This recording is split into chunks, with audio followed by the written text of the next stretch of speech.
I'm not that new. I'm here for 2 years, but if I have to present something, I would still prefer to speak English. And I'm here to present WikiBrains, which is a brainstorming tool which helps students. What's the name of the song? WikiBrains. WikiBrains. Like Wiki. Yeah, like Wiki and then your brains. Okay. Your just brainstorm. Yeah. exactly. So let's start, right? Yeah.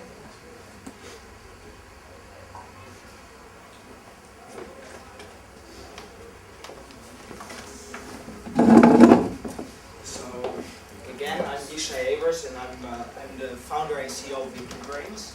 And WikiBrains' goal is to help students map and find new ideas. And what I want you to think about before we get into the presentation is what the internet's brain would look like. And what this presentation would look like if it would, yes, work. What would the internet's brain look like? And I started thinking about this question while I was in university 2 years ago in Amsterdam. And every time I was learning something new, I was using the internet. Like every student, you guys probably know that students are using the internet to find sources, find information, learn things. And back then, I found out how hard it actually is for us to learn more. Because every time we are searching for information, we have to read a lot of content. We are kind of forced to read a lot before we even know what we are searching for and before we even understand the topic. I don't know what's going on with my presentation, but we can go on. So it's not that hard to say that finding and mapping the knowledge is a hassle. And if you look at the stats, we know that we see that over 90% of the students do their research actually online, and they spend 25 hours a month only to get to good sources which they use for their theses and stuff like that. And there are a lot of students that are doing this.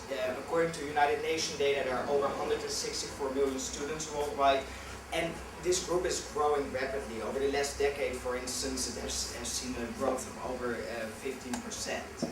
So I asked myself a year ago, and it's something you have to see, so I really don't know, give me a sec to connect this better. Anyway, I asked myself a year ago, what can we do to make this presentation work? Yes, what can we do to make search and learning online a bit better? And I went back to a natural process which we do all the time. If we think about a new concept like the Higgs boson, the God particle, which everyone has been talking about 2 months ago. If you think about a new concept, right away we are going to think, what do we already know? We think in an associative manner. We think about the Higgs boson probably triggers the word God particle, and in this way you kind of map what you know. And this is exactly what WikiBrains is doing. You insert a word and you get all kinds of associations. So let's take a look.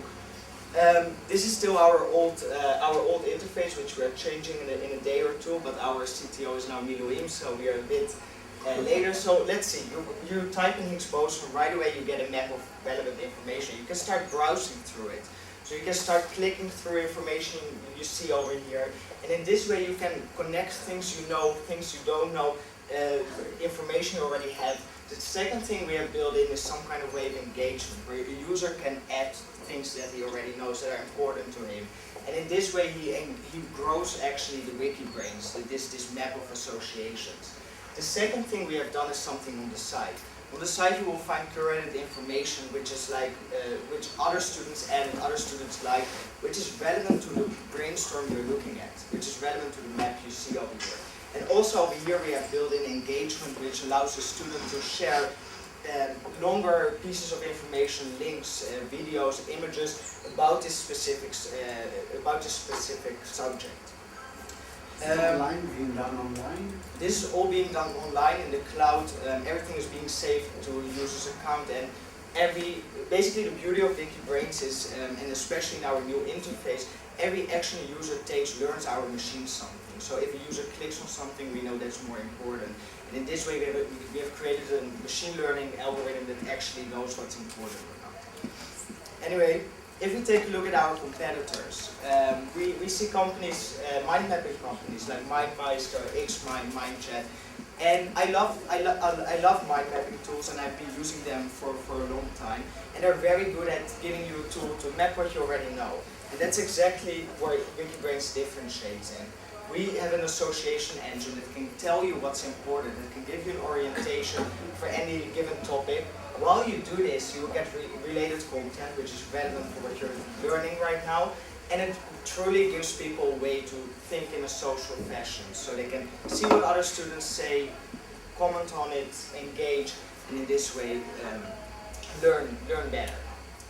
So WikiBrains has heavy technology behind it. We have a patent pending on 2 pieces of technology that drives WikiBrains, which is a bipolar data organization structure, which basically means that we turn every little piece of information in something dynamic, in something that can float, and which we can connect to all kinds of pieces of other content, and which we can rank. And that's where the machine learning algorithm comes in, because that we use that algorithm to kind of like filter out the important content, the important information from the less important information.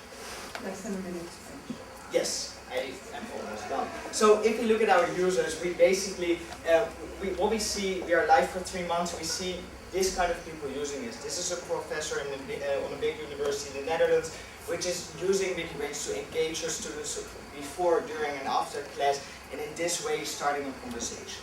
So let's take a look at how we are doing. We launched a little less than 3 months ago our public beta.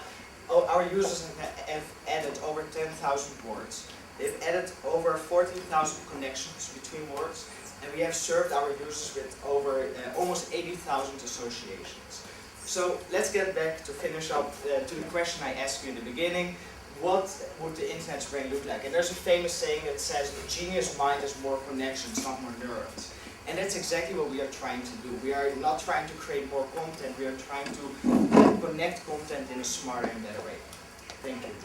Thank you very much. Questions? How the NLP process, the analysis of the language, how do you know that the associations you're mapping are actually accurate? And to know, that Paris Hilton is a hotel in Paris or an actress? Okay. How the machine knows These that? are 2 questions. Your first question has to do, WikiBrains is powered by user-generated content and actions from users, but it uses semantics to filter out important from non-important. What we do to filter out what's important or not, like how do we know what's important? We have basically 2 rules. We look at the engagement of users, we look at how many outgoing connections does that word have and how many content is connected.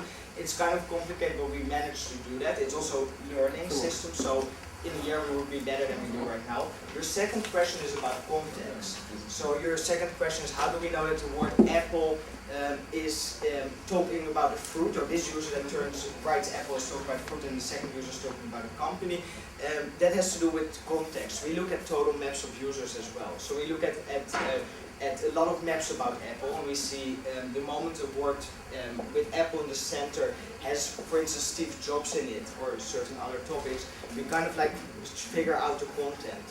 So that's what we do. The next thing we do is we also look at where does a user come from. So this is all clickable, so it's like kind of browsable, so people get to Apple through, for instance, iPod. If that's the case, we know that he's not talking about a fruit. Okay, just understand your business model, not at all. Yeah, I actually took out the slide about the business model. Important, as in. Our business model has to do with advertising.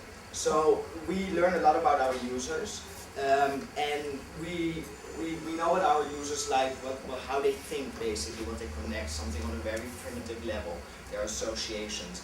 And we want to use that to give advertisers and publishers a possibility to tailor their content better and to the right users.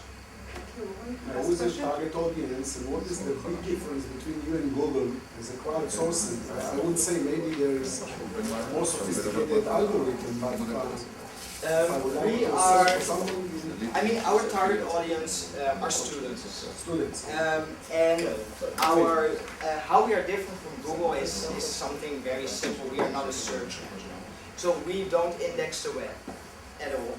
What we do is we actually create a layer on top of content, which is kind of like topics which are connected. Our users are able what would be the use? I mean, I'm trying to understand. I understand the concept, but who would use it? The student. What is the Give an example. for? Lab, research. So Our- you get our- to an Apple and you get to 100 connections and then to another 100, so you have 100,000 connections. So what? The thing with WikiBrains is that we give our users. Okay, I'll give you a use case. We have a user that has to write now a thesis about Martin Luther King, right? About? Martin Luther King. Okay.